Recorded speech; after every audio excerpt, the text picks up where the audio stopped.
Muy buenas noches con todos los participantes. Sean ustedes bienvenidos. Hemos aperturado nuestra aula virtual. Mientras esperamos que el resto de participantes siga ingresando desde la sala de espera virtual, importante recordarles estas recomendaciones que nos van a permitir que la conferencia sea aún de mejor calidad. Por favor, tomen en cuenta que la calidad de la transmisión está relacionada con el Internet que cada uno de ustedes disponga para su conexión, por lo que les recomendamos que trate de conectarse a una red Wi-Fi estable, así su señal será aún de mejor calidad. Sin embargo, si se interrumpe la transmisión o pierde audio, por favor presione el botón rojo que se encuentra en la parte superior de sus pantallas con la palabra reconectar. Inmediatamente después, retornará a la conferencia. Si usted se ha conectado desde una computadora, el chat del evento se encuentra hacia el lado derecho, y si está conectado desde un celular, este se ubica en la parte baja del mismo. Allí podrá realizar sus consultas o comentarios al speaker de esta noche. La Federación Ecuatoriana de Radiología e Imagen les da la bienvenida. Nos encontramos en la sesión número 10 de este primer encuentro de médicos residentes y posgradistas de radiología Ecuador-Perú, modalidad virtual. El día de hoy se desarrollará el tema músculo esquelético inflamatorio infeccioso. Con mucho gusto voy a presentar al coordinador de la sesión. El coordinador va a ser el doctor Pedro Cornejo de Ecuador, el doctor Cornejo Fellowship en Neuroradiología Intervencionista por el Hospital General de Cataluña, SILAM, Barcelona, España. Es doctor en Medicina y Cirugía. Intervencionismo vascular pediátrico por el Hospital Sant Joan de Déu, Barcelona, España. Coordinador de la dependencia Radiología Intervencionista, Unidad de Angiografía, Unidad de Imagenología del Hospital de Especialidades Carlos Andrade Marín, Ecuador. Radiólogo intervencionista del Hospital de los Valles y del Hospital Axis. Es el director coordinador del posgrado de Radiología de la Universidad San Francisco de Quito en el IS y es profesor titular de pregrado de la Universidad Central del Ecuador. Adelante, doctor Cornejo, bienvenido.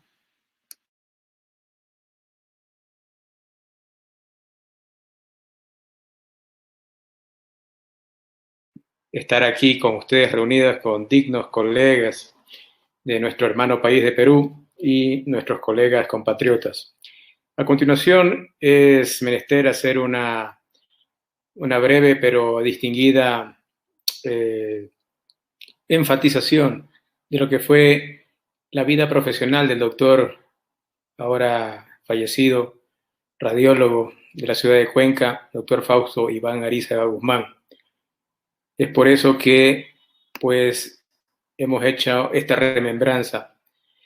El doctor Fausto Arizaga, Fausto Arizaga Guzmán, nació el 3 de octubre de 1957 en la ciudad de Cuenca, Ecuador.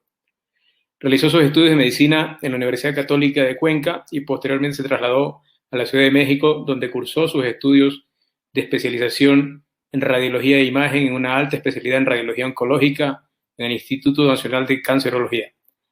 Permaneció en México durante 4 años y posteriormente regresó a Ecuador en el año 1987 para trabajar en el Hospital Vicente Corral Moscoso y en el gabinete radiológico de su difunto padre. Años después, junto a su esposa, fundó su propio centro de imagen y radiología. Cuando un hombre grandioso muere, la luz que deja detrás de él permanece por años intacta en los caminos de la gente. En su trayectoria profesional, el doctor Fausto Iván Arizaga Guzmán fue miembro de la Sociedad Ecuatoriana de Radiología, de la Sociedad de Radiología del Azuay y de la Sociedad de Radiología de Norteamérica. Fue profesor de la Universidad del Azuay y Universidad de Cuenca. Fue jefe de los departamentos de radiología de Solca, Cuenca y del Hospital Vicente Corral Moscoso. Realizó múltiples trabajos, publicaciones y ponencias, tanto en congresos nacionales como internacionales, dejando una huella grande en el ámbito médico. El doctor Fausto Arizaga, en su vida profesional, siempre rindió tributo a su padre, el doctor Jaime Arizaga, a quien se refería como un maestro, preceptor y guía, pero sobre todo un amigo. Durante su estadía en México, conoció el amor de su vida, la doctora María Teresa Ramírez, con quien tuvo un matrimonio maravilloso que duró 32 años hasta la actualidad. Juntos formaron una familia y tuvieron 3 hijas, Rebeca, Cristina y Sofía. La radiología ha sido parte de un legado familiar. Anteriormente, su abuelo, el doctor Manuel Arízaga, y su padre, el doctor Jaime Arízaga, fueron reconocidos radiólogos en la ciudad de Cuenca. Una de las misiones en su vida fue mantener este legado, por lo que actualmente su esposa y sus 3 hijas han decidido continuar con esta profesión, constituyendo la 4ª generación de radiólogos de la familia. Siendo un apasionante por la música desde muy pequeño, aprendió a tocar el piano, el acordeón solo y nos dejó y deleitó a todos los que lo rodeábamos con sus piezas musicales. El doctor Fausto Arízaga Guzmán, más allá de ser siempre un guía para sus estudiantes y familia, fue un gran amigo para muchos. Siendo recordado como un personaje alegre y feliz, velaba por el bienestar de los demás.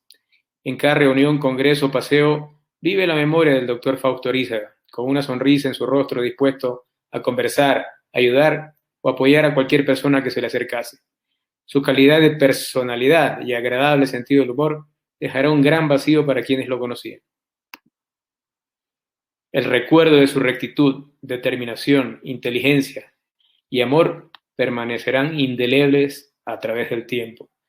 Te recordaremos siempre, señor doctor Fausto Arízaga Guzmán.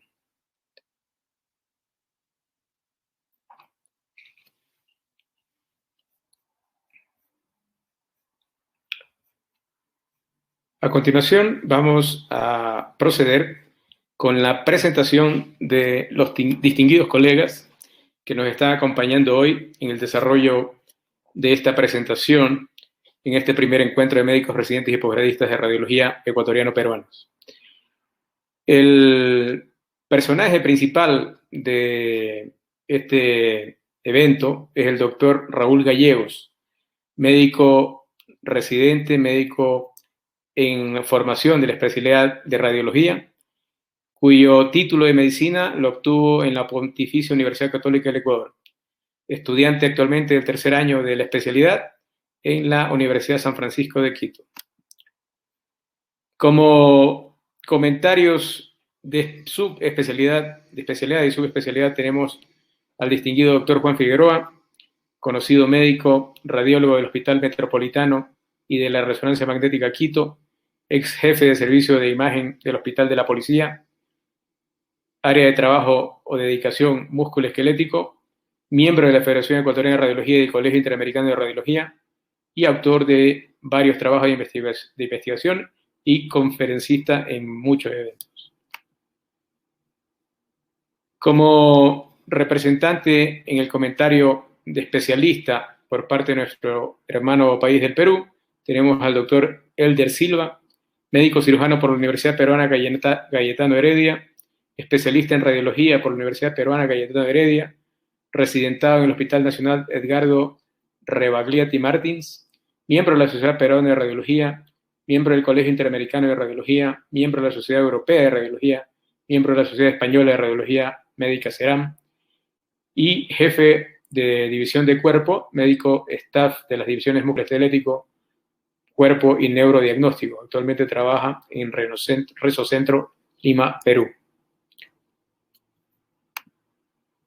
Y por último, pero no menos importante, el doctor comentarista, que es también residente del posgrado de radiología de la contraparte peruana, tenemos al doctor Alberto Zamora, médico residente de 2º año de la segunda especialidad de radiología de la Universidad Peruana Cayetano Heredia, sede Hospital Cayetano Heredia, Lima, Perú.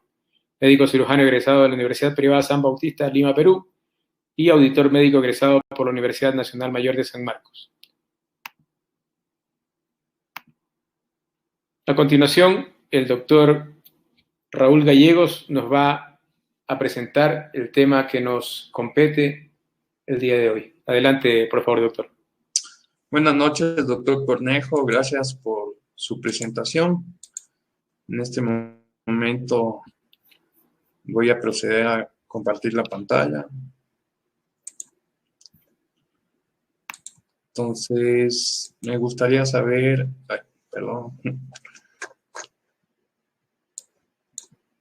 me gustaría saber si es que se ve bien la pantalla. Sí, está correcto. Ok, entonces, inicio con la presentación. Buenas noches con todos.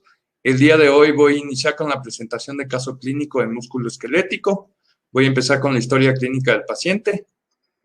Dentro de los datos de filiación, tenemos un paciente masculino de 20 años, nacido y residente en Quito, instrucción superior, él es de estudiante de economía, lateralidad zurdo, estado civil soltero, religión católica y grupo sanguíneo ORH positivo. Dentro de los antecedentes del paciente, no refiere antecedentes patológicos personales y familiares de importancia. El paciente, dentro de sus hábitos, realiza actividad física, practicando fútbol 3 veces por semana.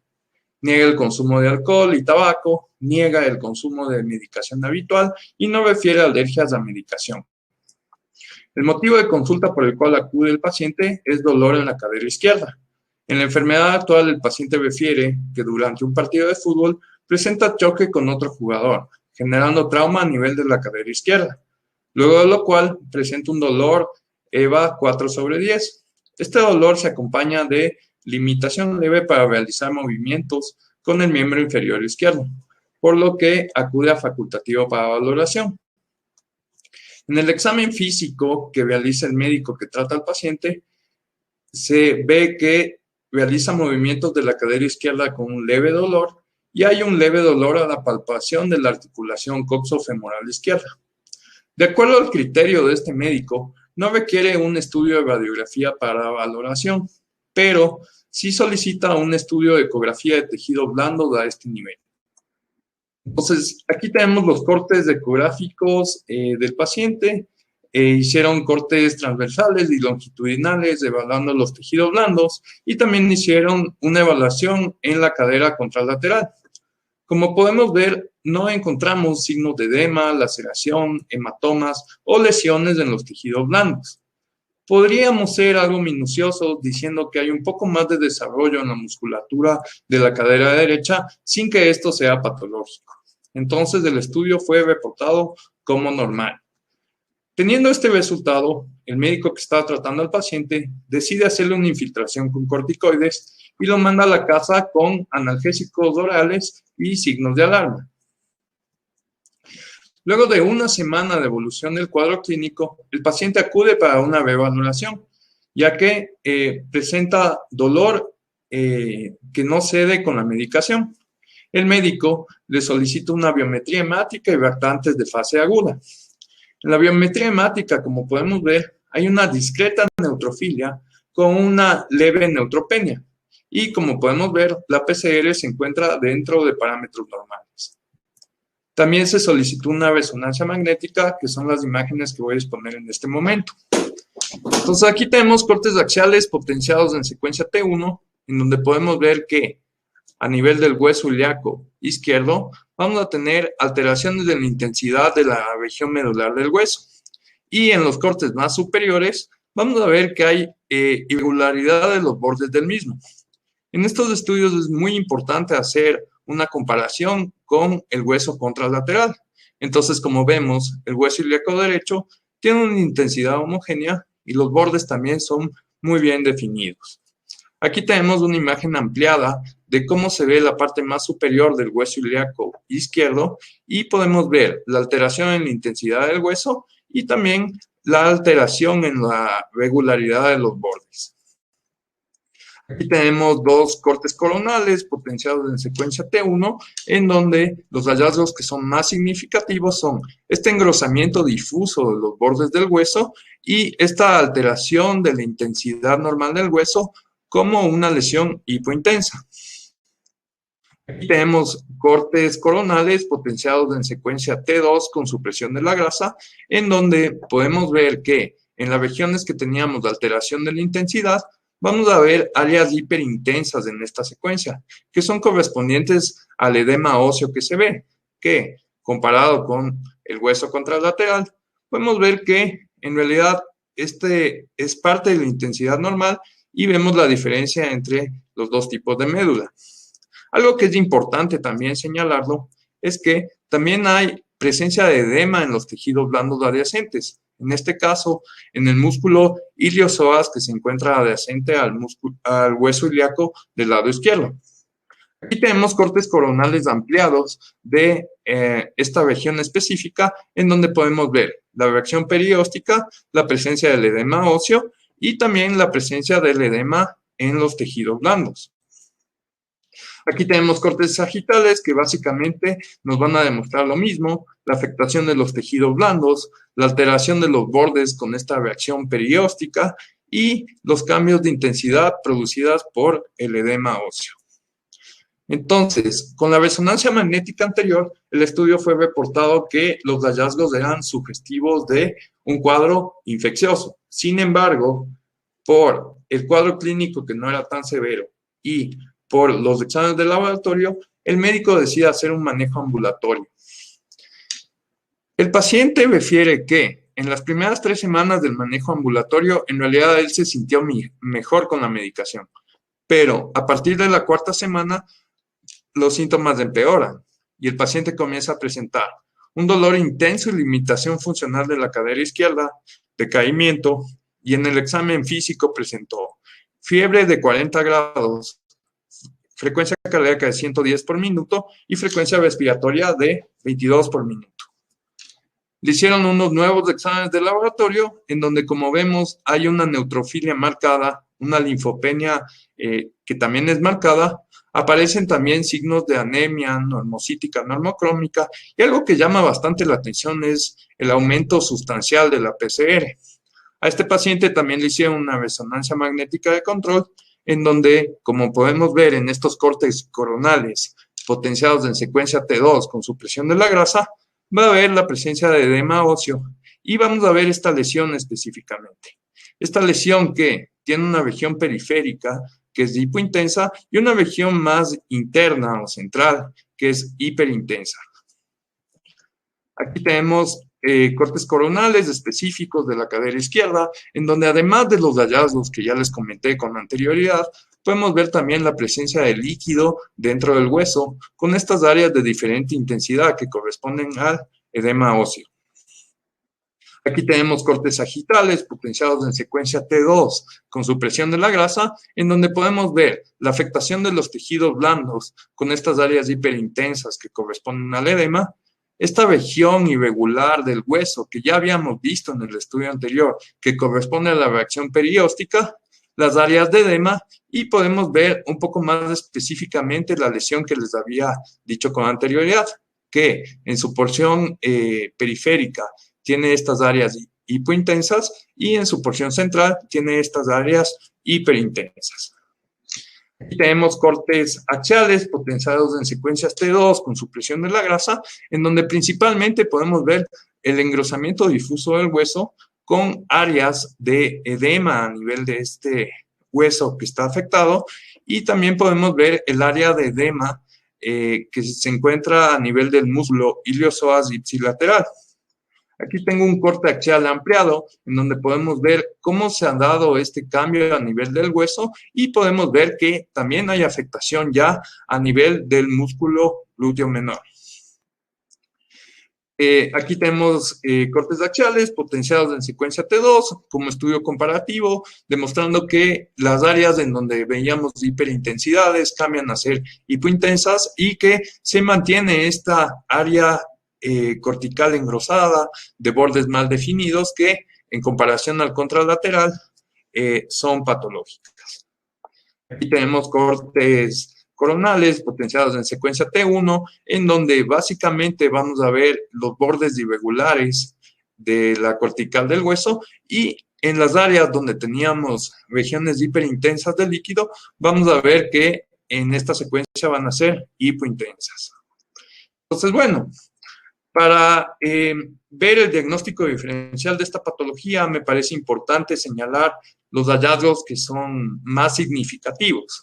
Entonces, en distintos cortes axiales de secuencias T1, vimos que hay unos bordes irregulares con engrosamiento en algunas regiones de la parte cortical.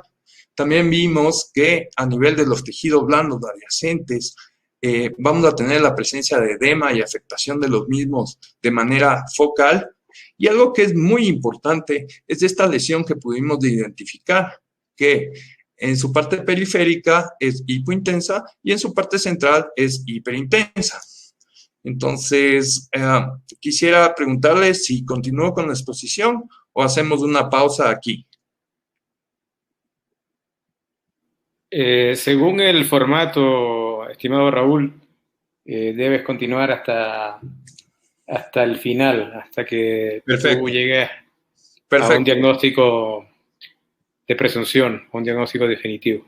Perfecto. Entonces, bueno, sin más que decir, los 3 diagnósticos diferenciales que cotizamos con estos hallazgos radiológicos y con el cuadro clínico y la localización de la lesión van a ser una osteomielitis subaguda a nivel del hueso ilíaco, un osteoma osteoide y un sarcoma de Ewing, ¿ya?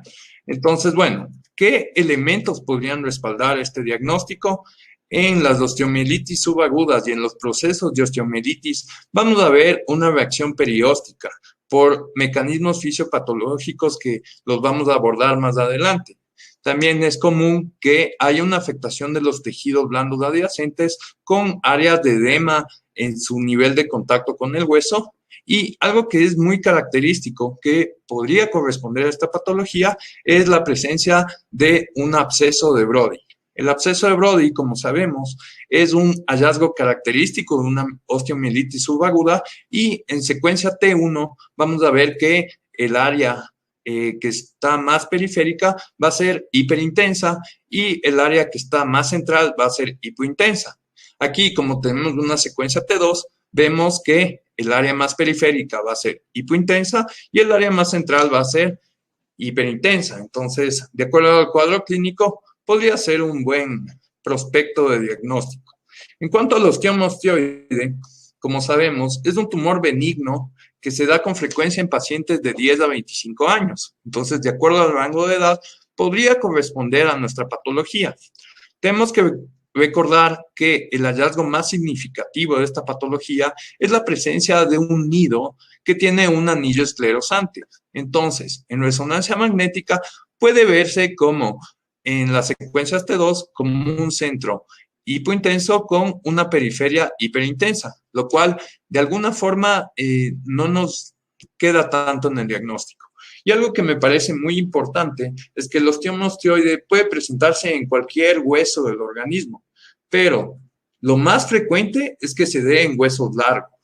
Los estudios que hablan de afectación en la cadera dicen que la afectación se da ya sea en el cuello, más frecuentemente, o en la cabeza del fémur, pero no hay estudios que respalden de casos que se hayan dado a nivel del hueso ilíaco. Esta patología también puede producir edema en los tejidos blandos y en algunos estudios dicen que en las secuencias contrastadas pueden tener un realce periférico. Ahora, algo que es muy importante en cuanto al cuadro clínico del paciente es que ya se le dio mucho analgésico y esta patología suele ceder con analgésico. Además, esta patología no nos da sintomatología sistémica y en el cuadro que estamos analizando sí tenemos sintomatología sistémica. El otro diagnóstico diferencial que habíamos planteado es un sarcoma de Ewing. Como sabemos, el sarcoma de Ewing es un tumor maligno. Los libros dicen que es el tercero en cuanto a frecuencia a nivel de la infancia, por lo cual, por la edad del paciente, no podría estar tanto en relación. El sarcoma de Ewing sí es frecuente que se dé en la cadera y sí puede afectar al hueso ilíaco, como vemos en estos ejemplos. Pero algo que es característico del sarcoma de Ewing es su invasión hacia los tejidos blandos. Entonces, en ocasiones podemos encontrar sarcomas que son focalizados. Entonces, no podríamos ver una afectación tan amplia, pero por eso es importante hacer las secuencias T2 y las secuencias contrastadas. Entonces, en las secuencias T2 y en las secuencias contrastadas, como vemos en este corte coronal de ejemplo, vamos a ver una infiltración hacia los tejidos blandos que es importante. Entonces, bueno, expuestos de estos 3 temas, de acuerdo a la clínica del paciente, de acuerdo a la inclinación por imagenología y por los antecedentes importantes de que se le realizó un procedimiento de infiltración justo en el nivel de afectación, nosotros pensamos en una patología infecciosa, o sea, una osteomielitis subaguda. Entonces, a este paciente ingresó al hospital con ese laboratorio que nosotros les presentamos antes y se realizó un debridamiento quirúrgico. Dentro de los hallazgos de esta cirugía encontramos un tejido fibrótico alrededor del hueso ilíaco izquierdo, no se observó fístulas hacia los tejidos blandos, se hizo una debridación y corretaje fibroso en el ilíaco izquierdo y se realizaron toma de muestra de cultivo, tanto del líquido y del hueso del ilíaco izquierdo, además de realizar una limpieza con 6 litros de solución salina. Previo a la intervención quirúrgica se administró 2 gramos de cefazolina intravenoso y durante, hasta que salgan los cultivos, se utilizó un antibiótico empírico que, de acuerdo a las guías, está indicado una cefalosporina de tercera generación, por lo cual se trató con ceftriaxona 1 gramo IV cada 12 horas. En el cultivo del líquido encontramos Staphylococcus aureus meticilin resistente y se utilizó vancomicina 1 gramo cada 12 horas por 4 semanas, con lo cual el paciente evolucionó adecuadamente. Entonces, expuesto a esto, quisiera hacer una breve revisión de la osteomielitis.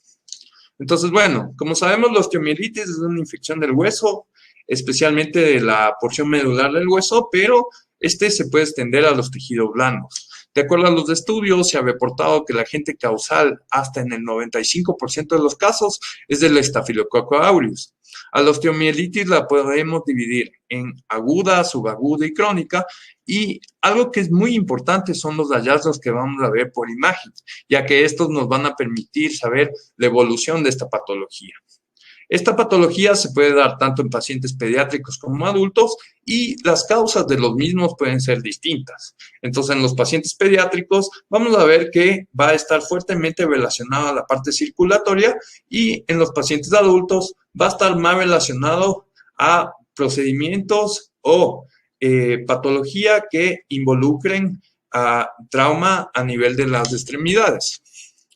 Entonces, una vez explicado esto, podemos decir que en los pacientes pediátricos vamos a presentar dolor en la extremidad afectada, los pacientes van a estar hipoactivos y se van a negar a hacer los movimientos y va a haber incapacidad para ver los movimientos. En aquellos casos que ya estén más avanzados, podemos ver edema en los tejidos blandos que están adyacentes al sitio de lesión. Como les dije anteriormente, es muy importante valorar la vascularización, que es un tema que ya voy a hablar más adelante. De acuerdo a los estudios, los 2 huesos que están más afectados en esta patología a nivel del paciente pediátrico van a ser el fémur y la tibia. En cuanto a los adultos, como les dije anteriormente, se van a dar más por procesos en los cuales se afecte directamente al hueso, como la presencia de cuerpos extraños, por procedimientos médicos que luego lleguen a infectarse, y también se ha visto bastante relación en pacientes que son diabéticos debido a su mal riego vascular. Entonces, bueno, dentro de la fisiopatología vamos a ver que el agente causal, que como les comenté con anterioridad suele ser el Staphylococcus aureus, ingresa por vía sanguínea al hueso. Los estudios demuestran que la mayoría de esta patología se da a nivel de la metáfisis del hueso, produciendo un absceso en la región medular. Este absceso se va a comunicar con la parte periférica a través de un canal que se conoce como cloaca. Se va a dar una elevación a nivel del periósteo y a su vez va a haber una reacción a nivel del hueso que se llama involucro.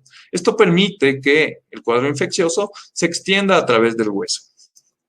Como les había comentado antes, en los pacientes pediátricos es muy importante el riego vascular. Entonces, con este esquema vamos a dividir a los pacientes pediátricos en 3 grupos. Aquellos que son menores a los 18 meses, aquellos que están entre los 18 meses a los 16 años y aquellos que son mayores a los 16 años. ¿Por qué es importante esto? Porque en estos pacientes que son menores a los 18 meses vamos a tener un riego vascular para la metáfisis y otro para la epífisis que va a estar conectado por un vaso transficiario. En los pacientes que tienen de 18 meses a 16 años, vamos a ver que el riego vascular va a ser independiente, tanto para la epífisis como para la metáfisis. Y en aquellos que son mayores a 16 años, vamos a ver que todo el riesgo vascular va a estar conectado.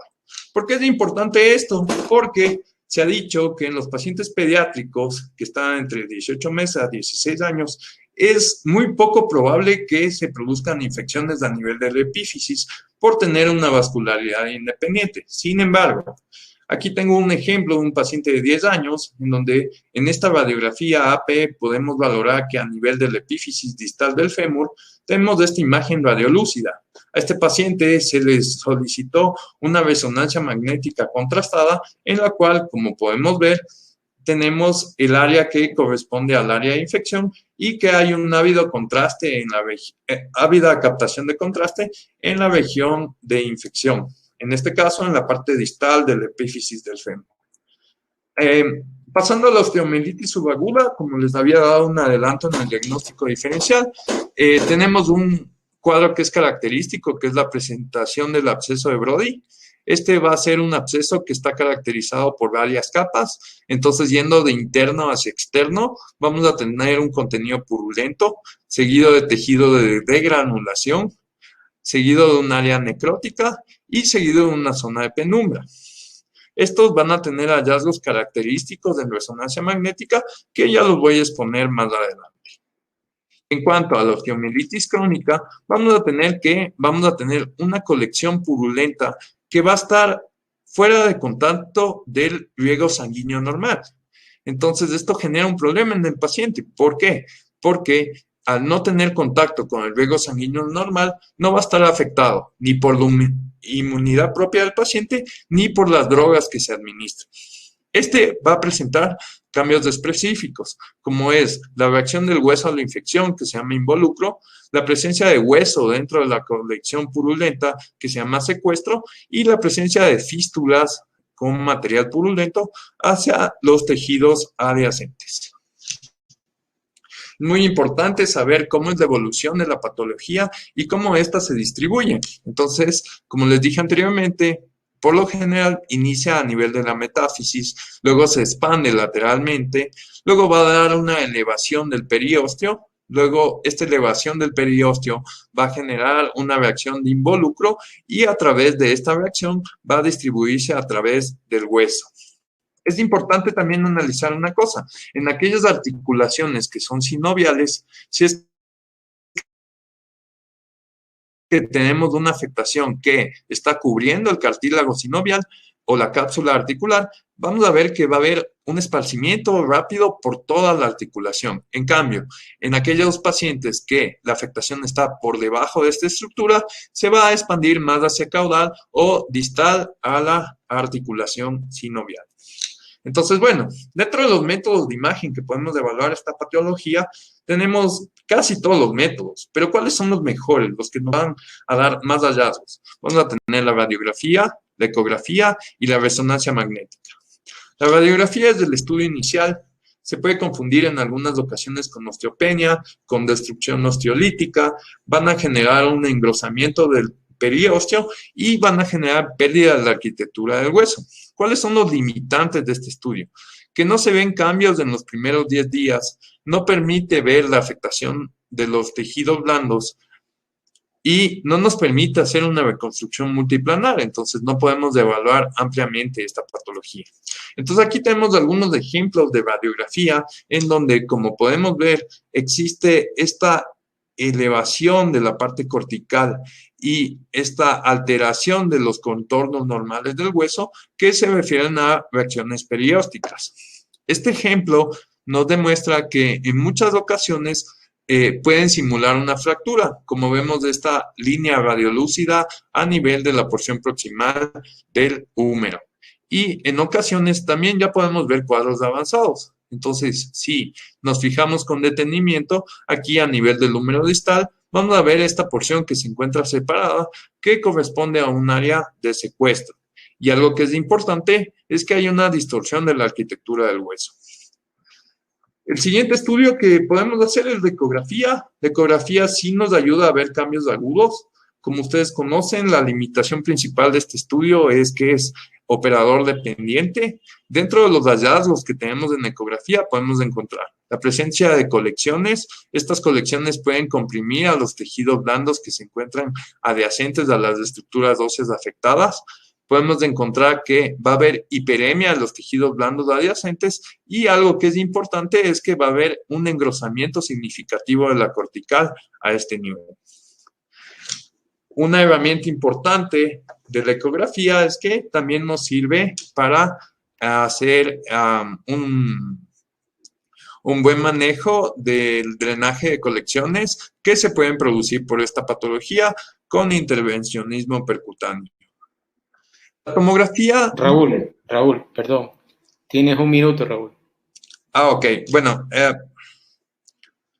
la tomografía no es el método más usado. Lo utilizamos más para osteomielitis crónica, para difíciles sitios de acceder con otros métodos.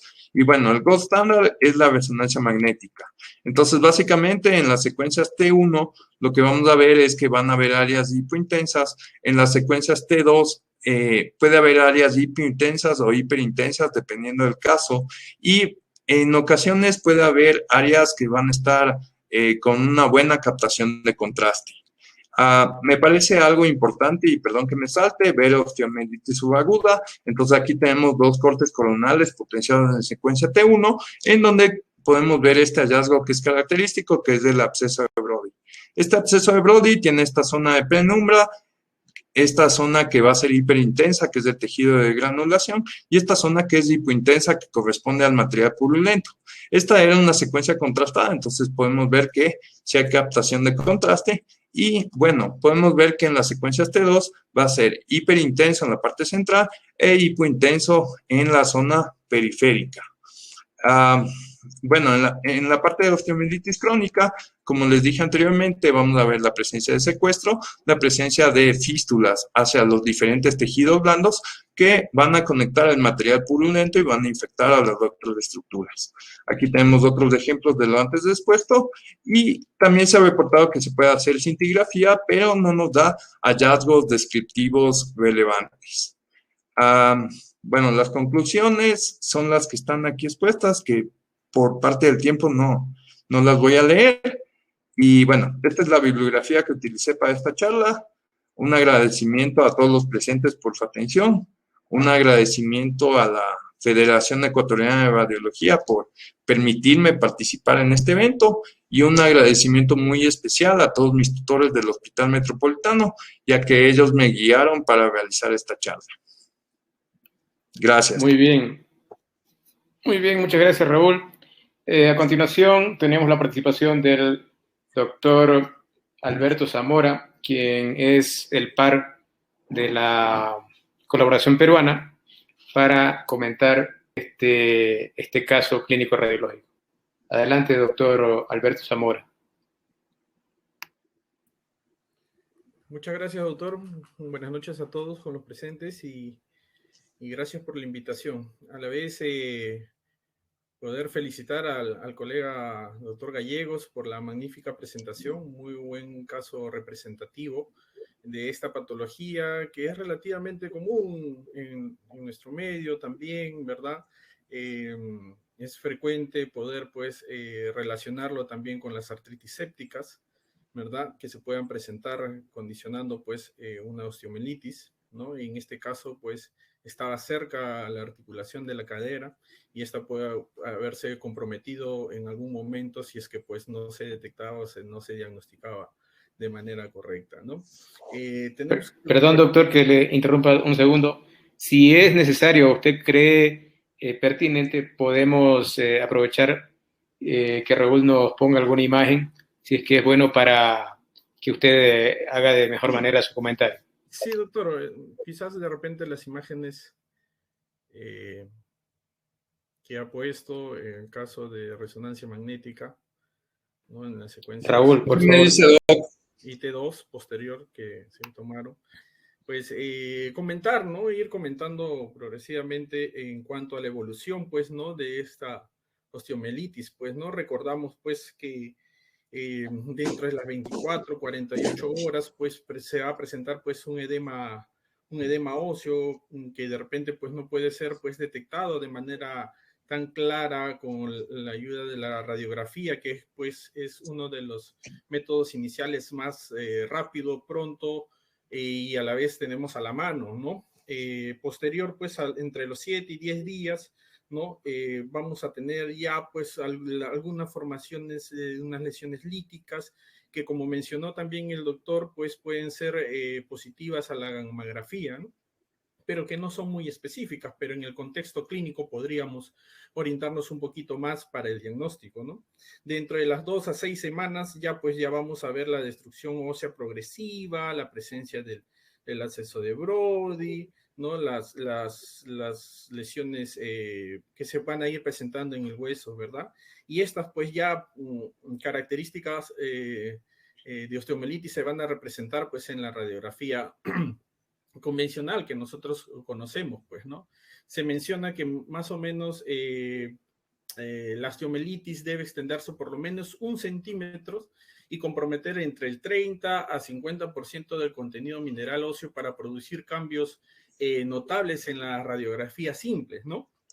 Y posterior, pues, está hablando pues de una osteomielitis ya una aguda, subaguda, ¿no? Y una osteomielitis pues ya crónica entre las 6 a 8 semanas, pues ya se van a hacer evidente quizás los secuestros, ¿verdad? Se mencionó también que hubo un manejo antibioticoterápico, ¿verdad? Que respondió también de manera correcta posterior al debridamiento y a la limpieza quirúrgica, ¿no? Y a ello, pues, también considerar, ¿no? Hablamos también, pues, en este caso del Staphylococcus aureus como patógeno principal de en este caso, ¿verdad? Y tenemos que considerar a la afectación, pues, por micobacterias, ¿no? Que es relativamente frecuente en países endémicos, ¿no? Cuando tienen la presencia del Mycobacterium en tuberculosis, pues, ¿no? Y pues tiene que considerar pues en los procesos de evolución de repente no tan buenos, ¿no? Y al contrario, hace una evolución tórpida, ¿no? Y considerar a la tuberculosis, este Mycobacterium como un agente pues causante de esta osteomielitis, ¿no, doctor? De repente por ahí podría hacer una pregunta, ¿no? Considerando, como les mencionaba, pues que uno de los ayuda diagnóstica de imágenes, pues tenemos a la radiografía y también a la tomografía. Quizás por ahí preguntar al doctor Gallegos por qué no se ayudó de repente por uno de estos dos métodos diagnósticos, ¿no? Y la ecografía sí, pues nos ayuda bien cuando hay la presencia de líquidos, cambios inflamatorios a nivel articular, a nivel de partes blandas, ¿no? Y la resonancia magnética pues también nos ayuda a ver y evaluar partes blandas y a veces pues no es tan definitorio para ver pues la parte ósea, ¿no? Que es como también lo recordamos, ¿no? Y quizás preguntar esa duda que tenía, ¿no? ¿Por qué de frente de ecografía se mandaron directamente a resonancia magnética? Muchísimas gracias. Buenas noches. Muchas gracias a usted, doctor Alberto Zamora. Gran comentario. Por favor, estas inquietudes creo que las podemos dejar para el final, para la rueda de preguntas y respuestas con todos los panelistas. A continuación, pasando de país a país, ya que participó el colega de Perú, el doctor Juan Figueroa, por favor, que nos ilustre un poco más con sus comentarios, dada su experiencia en el manejo de pacientes con osteomielitis desde el punto de vista radiológico. Gracias, Pedro. Igualmente un saludo a todos los colegas radiólogos, especialmente de la hermana República del Perú. Yo estoy totalmente de acuerdo con la exposición de Alberto. Nuestro residente ha hecho una pregunta que es obvia. Un paciente, parece 20 años, deportista, recibe un golpe y va con dolor. Me parece que se ha omitido algo que es fundamental y primario, que es la radiografía. Y debemos tener un consenso en los diferentes servicios entre radiólogos, médicos generales, traumatólogos, para saber qué examen se debe pedir. Por ejemplo, en rodilla hay criterios de Ottawa que dicen que si el paciente no puede caminar, mucho dolor, no flexiona, y otros, se debe pedir radiografía. En este caso, en cadera, en un paciente joven, podíamos sospechar que puede ser el inicio de un atrapamiento femoroacetabular. Y la radiografía, más que seguro, no se iba a encontrar alguna respuesta, algún signo radiológico. Como ya lo dijo, cuando pasa del 30-50%, recién aparecen signos radiológicos. Y la lesión debe ser mayor de 1 centímetro. Pero, y este es el pero, la radiografía nos sirve como paso inicial en el diagnóstico diferencial. Por ejemplo, pudo haber sido una fractura de estrés. Y otros diagnósticos de lesiones, el mismo atrapamiento, y si fue normal o si tuvo algún signo de osteomielitis, en el seguimiento también es muy útil. Así que inicialmente, totalmente de acuerdo, y Raúl presentó el caso como se desarrolló, e inicialmente creemos que esta fue una falla no haber pedido una radiografía inicial. En cuanto a lo siguiente, ha sido un viaje muy bueno que nos ha presentado Raúl sobre la osteomielitis y sus diferentes secuencias. Y aquí ya vemos que efectivamente se formó un absceso de Brody, como dijo, es decir, pasó la primera semana. Y si pasó la primera semana, la resonancia desde el inicio nos da estas manifestaciones.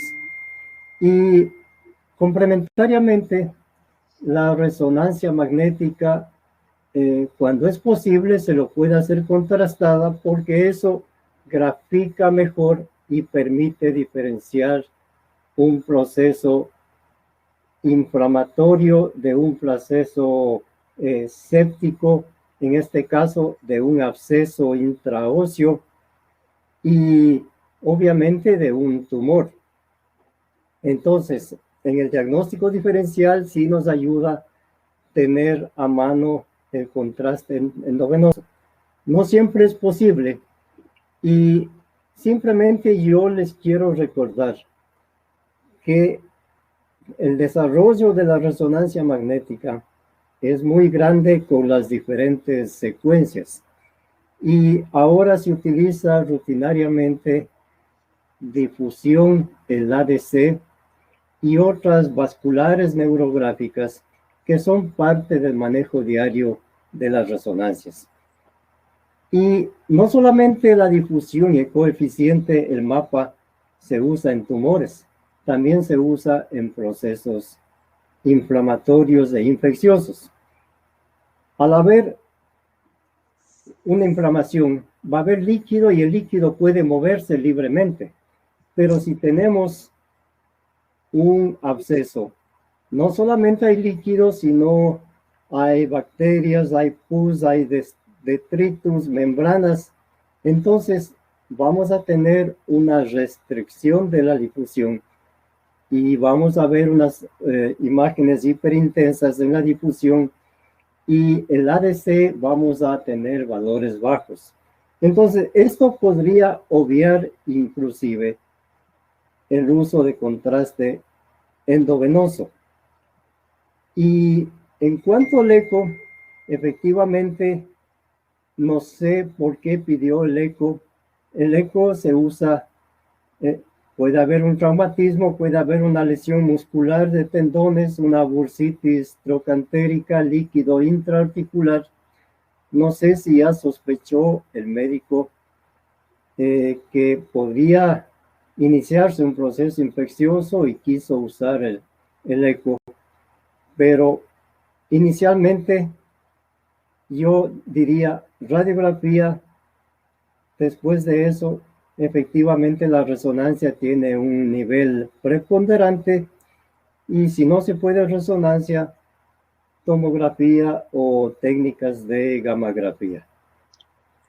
Eso es inicialmente mi comentario. Ok, doctor, muchísimas gracias. Pues creo que han coincidido las opiniones desde el punto de vista del abordaje inicial, pero quizás, como usted dice, la mecánica en este caso fue distinta, porque a veces las condiciones son diferentes en cada escenario. Y por último, para terminar esta rueda de comentarios de los panelistas, tenemos al doctor Elder Silva, quien como representante especialista del Perú nos va a ilustrar sobre más detalles del caso presentado. Perdón, antes de que termine, Doc, empiece, perdón.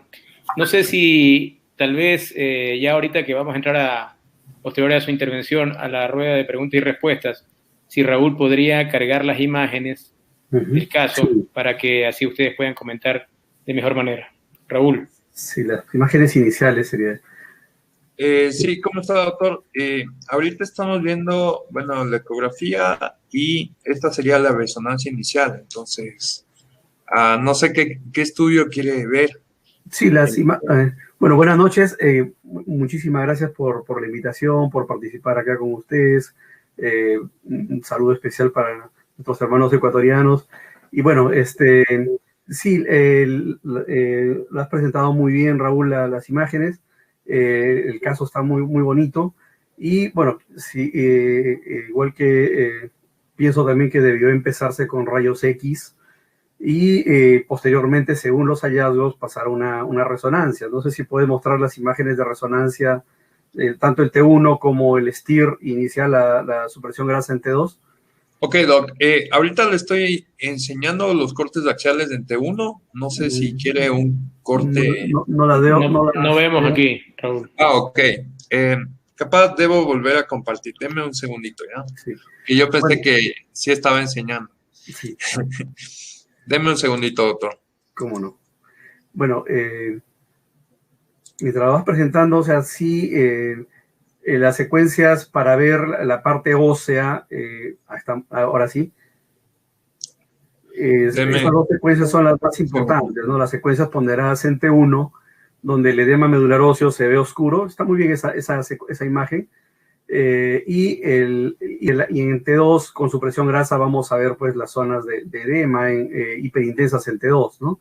Entonces, por favor, ¿puedes pasar a la siguiente, las coronales en T2 con supresión grasa que tenías? Claro, doctor. La siguiente, una más, por favor, la siguiente, ahí. Entonces, sí, ahí lo que quería se ve muy, muy claro que hay un edema medularoso que tú muy bien lo has descrito. No sé si, bueno, y llama la atención en la imagen coronal de la izquierda, donde se ve la articulación, se ve que ahí hay un proceso inflamatorio también interarticular. Si vemos en el espacio femoroacetabular izquierdo, hay una zona hiperintensa, que probablemente se trate de una sinovia inflamada, ¿no? Y en la imagen coronal, en la otra imagen, vamos a ver la inserción del recto anterior en la espina ilíaca anterior inferior, donde vemos que está hiperintensa también, es decir, hay un proceso inflamatorio en esta entesis. Ahora, esto, junto a lo que describiste en el músculo ilíaco, en la inserción ilíaca del músculo ilíaco, eso es lo que está ahorita, ya nos está indicando que es un proceso inflamatorio óseo y con extensión a las partes blandas adyacentes.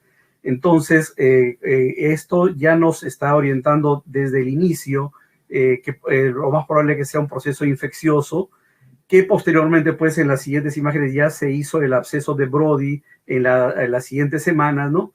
Hay justamente esa ampliación, se ve en la imagen de la derecha, el compromiso del músculo de la inserción del recto anterior del cuádriceps, ¿no? En la tuberosidad, en la espina ilíaca anterior inferior, vemos este proceso inflamatorio como describimos, ¿no? Ahora, Recalcar que no ha tenido contraste, sin embargo, como dijo nuestro colega previo, el doctor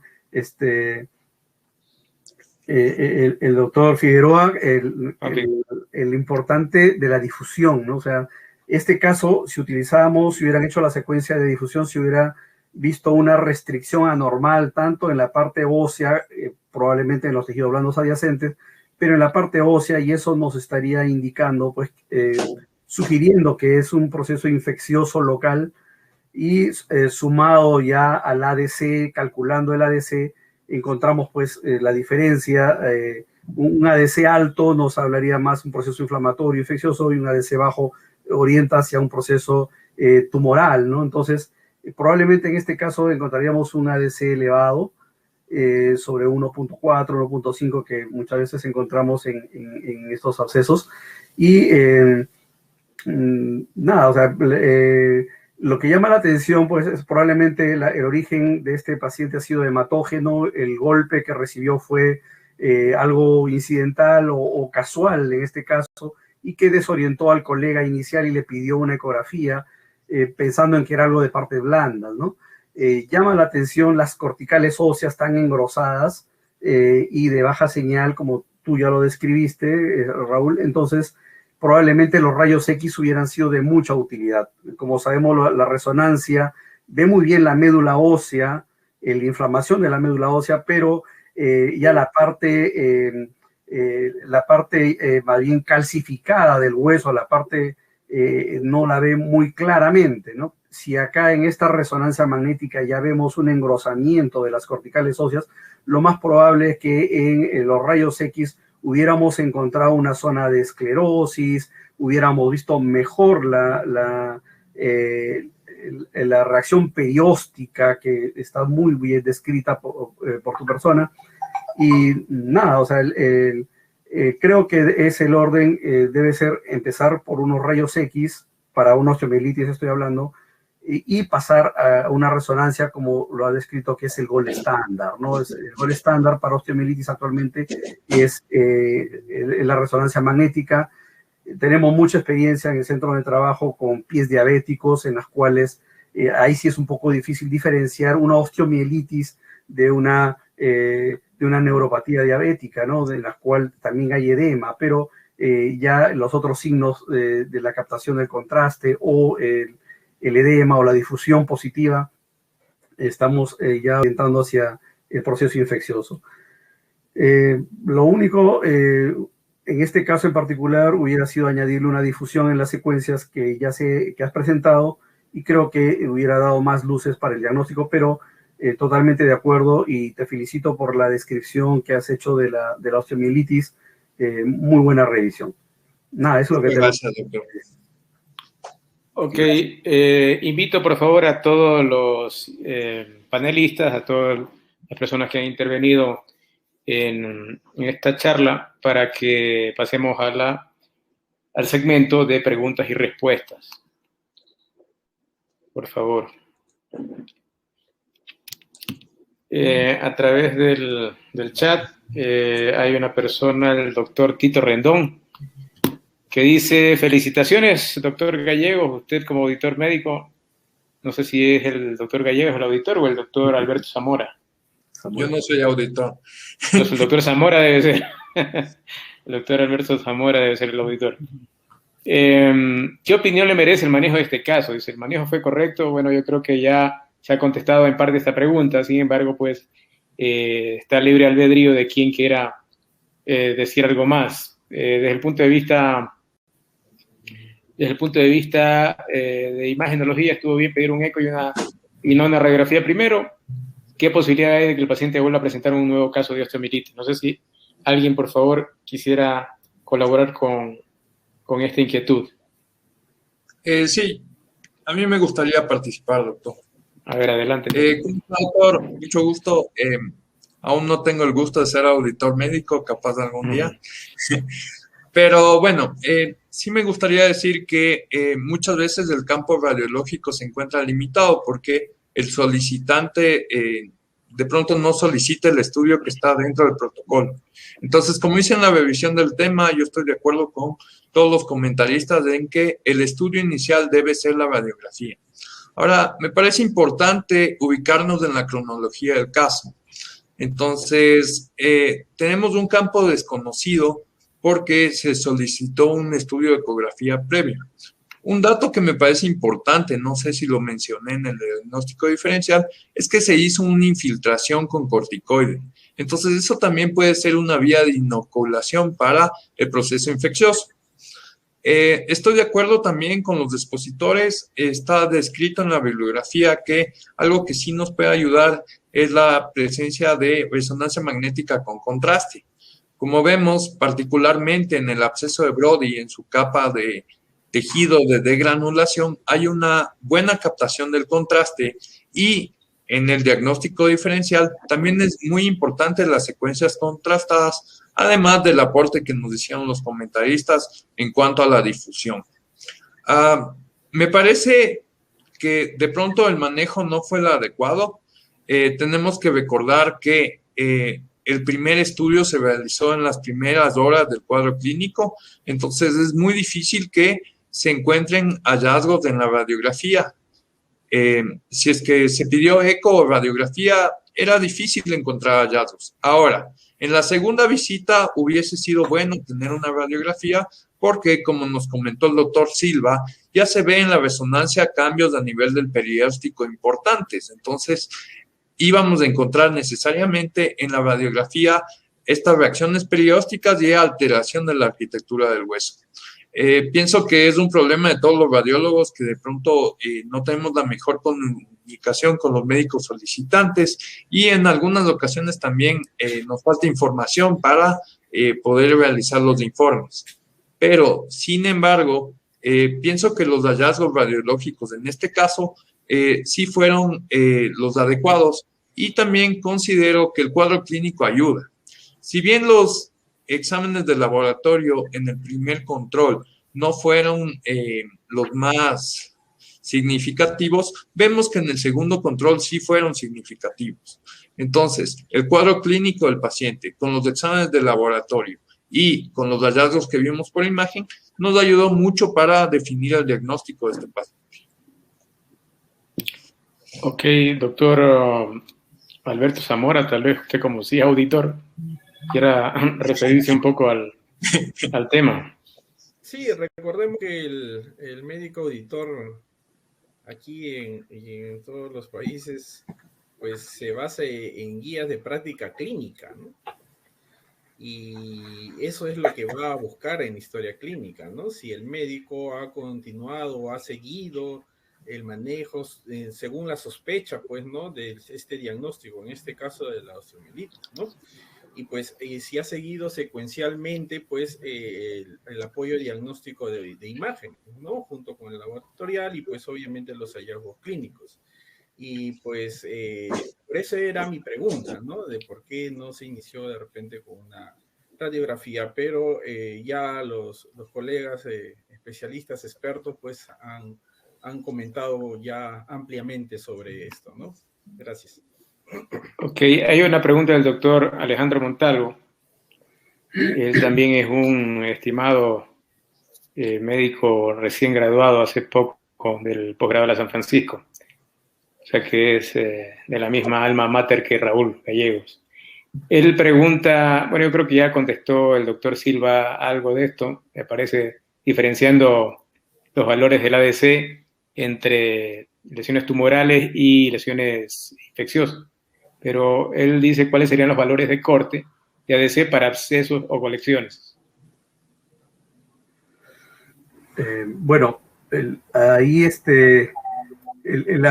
mientras más alto el ADC es más benigna la lesión, ¿no? Entonces, y ahí con los valores bajos estamos hablando maligno. El punto de corte generalmente es 1, pero sobre 1, 1.2, o sea, no hay una tabla que diga esto es a partir de tanto es benigno, tanto es maligno, ¿no? Se hablan de rangos, ¿no? Debajo de 1, hablan de una hipercelularidad, de una lesión maligna, más bien valores altos en el ADC, hablaríamos de una lesión benigna, ¿no? Eso es lo que tengo entendido y en realidad es una pseudo restricción en estos casos, ¿no? Porque, bueno, hay una restricción anormal, le hablaríamos, una restricción anormal con altos valores de ADC, ¿no? Okay. Pedro. Sí, doctor Figueroa. Esto está comenzando a investigarse y hay algunos centros en que han elaborado sus propias experiencias. Uno de ellos es lo que hacen los españoles de la Sociedad Española de Radiología Musculoesquelética, que vienen algunos años trabajando en esto. Y efectivamente ellos dicen, la difusión y el mapa permiten en un proceso inflamatorio o infeccioso diferenciar el uno del otro. Como les dije, si hay un líquido, si hay edema normal, no infeccioso, eso se mueve libremente y no va a haber restricción. En cambio, en este caso, se suma todo lo que habíamos hablado y hay restricción del movimiento y el ADC, como dijo nuestro colega, va a bajar. Y ellos dan un número. Menos de 2.1 trabajan para decir si es positivo para hablar de un proceso séptico, de absceso o infeccioso. Un ADC menor de 2.1. Y sobre eso hablan de un estadio más inflamatorio sin infección. Pero cada uno tendrá sus valores, depende también cómo lo manejen en los mapas de B, que usen, la mayoría comienzan en 0 y se suben a 600, 1000. Entonces, es un campo amplio que está comenzando y se usan en procesos generalizados, por ejemplo, en artritis reumatoidea, utilizan mucho la difusión. Entonces, la respuesta específica de lo que revisé es menos de 2.1. Ok, doctor Figueroa, muchas gracias. Según la referencia española, ¿no? Sí. Ok, muy bien, excelente. El doctor Glenn Mena, bueno, aparte de felicitar por el panel, él quiere saber un poco más respecto del rol o el lugar como instrumento de diagnóstico de la medicina nuclear, de la gammagrafía, del PET. Si alguien quiere comentar también de radiofármacos o radiotrazadores específicos. Entonces, algo ya nos mencionó Raúl, que fue muy somero por cuestión del tiempo, pero no sé si alguien tenga un poco más de experiencia en la parte de medicina nuclear. Yo podría contestar, doctor. Tú tienes más experiencia en medicina nuclear. No, pero revisé el tema. Bueno. Bueno, se lo hace con Tecnesio 99. Es un campo un poco difícil porque dentro de la gammagrafía ósea, si es que tenemos áreas que están cercanas al detector, pueden tener un nivel de captación que no es captación, sino es un artefacto propio del estudio. También tenemos una limitación, ya que en los procesos que han sido traumáticos y ya han sido resueltos, también hay captación del radiofármaco. Entonces, por ejemplo, cuando tenemos fracturas anteriores, hay una captación del radiofármaco sin presentar la osteomielitis. Ahora, algo que es característico es que en estos casos de absceso de Brody hay captación de radiofármaco y la captación es más de mayor densidad, o sea, se ve más negrita en la gammagrafía y tiene mayor extensión. Por ejemplo, si es que hablamos de tonos en gammagrafía, podemos ver que los cuadros que han sido por fracturas, que también captan el radiofármaco, van a tener una densidad un poco más gris, por así decirlo. Pero en estos cuadros de infecciosos van a tener una mayor densidad y extensión por generarse una lesión aguda. Eso dentro del tema que yo revisé. Ok, muy bien. Gracias, Raúl. No sé si de repente los colegas quieren acotar algo más respecto de la gamografía. Únicamente un complemento, la gamografía es muy sensible y es sensible desde la primera semana, desde los primeros días. ¿Cuál es más sensible, gamografía o resonancia magnética? Esa es otra pregunta. No sé si Raúl, tú has revisado.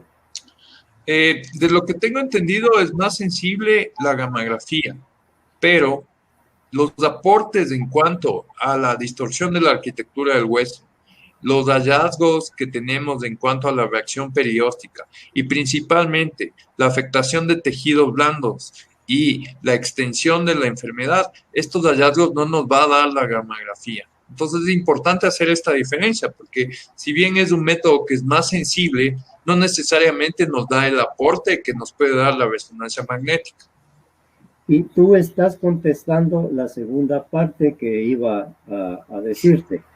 La especificidad es inmensamente superior de la resonancia magnética, porque la capacidad que tiene de graficar el hueso trabecular, hueso cortical, tejidos blandos, es inmensamente superior y prácticamente, como en este caso, pone nombre y apellido. Es decir, con una sensibilidad que yo diría podría ser similar. La otra es sumamente más específica. Correcto, muy bien.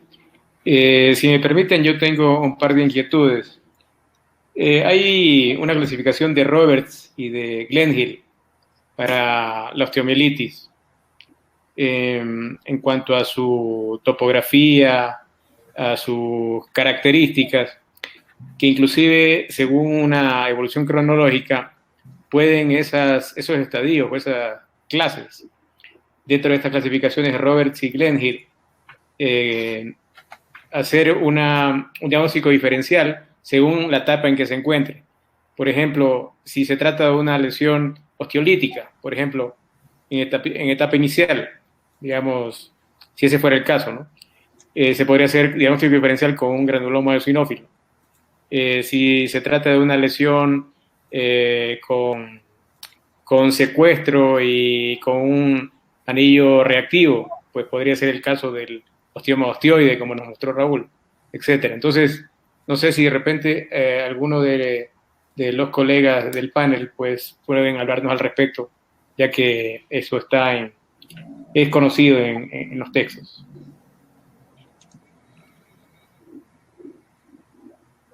Bueno, sí, en cuanto a esto, dependiendo de la fase de enfermedad, o sea, va cambiando el diagnóstico diferencial, ¿no? Cuando ya tenemos, pues, una osteomielitis crónica, con fístula, con compromiso, ya el diagnóstico diferencial más bien es prácticamente,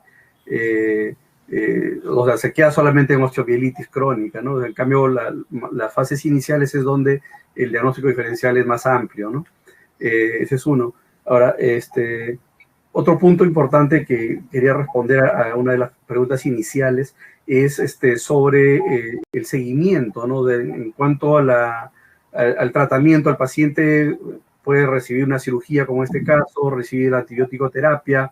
Ahora, después viene el control, ¿no? O sea, nuestros médicos referentes, el traumatólogo o el infectólogo, nos va a pedir probablemente un control en un tiempo, ¿no? O sea, es conocida pues que la sensibilidad y la especificidad, como ya se discutió, de la resonancia magnética es muy alta, ¿no? Y lamentablemente en algunos casos, al ser muy, muy sensible, la zona del hueso que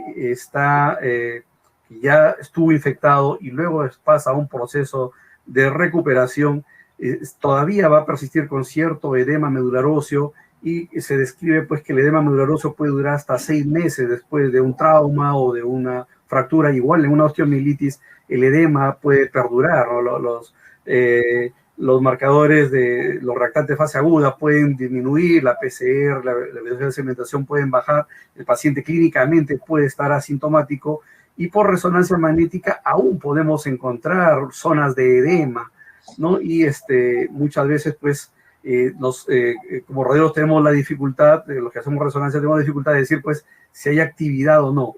Ayuda mucho ahí la difusión, ayuda el contraste, incluso, como les digo, o sea, el edema puede persistir, pero ya la difusión cae, o sea, desaparece, la restricción y también la captación va a ir disminuyendo a poco, ¿no? Generalmente al 6º mes ya deberíamos, con una buena respuesta clínica, ya encontrar un hueso sano, ¿no? Y como le digo, por resonancia, pues, en otros métodos puede desaparecer los signos, sin embargo, por resonancia puede quedar el edema por varios meses después de que el paciente ya clínicamente resolvió, ¿no? Entonces, ahí es una penalidad o lo que pagamos los que hacemos resonancia magnética, es que a veces tenemos la duda si decir ya esto ya está curado o todavía, ¿no? Y pues, somos cautelosos en decir que hay foco de edema medular óseo que, bueno, en la evolución pues va a ir mejorando en el tiempo, ¿no? Entonces, eso es importante, ¿no?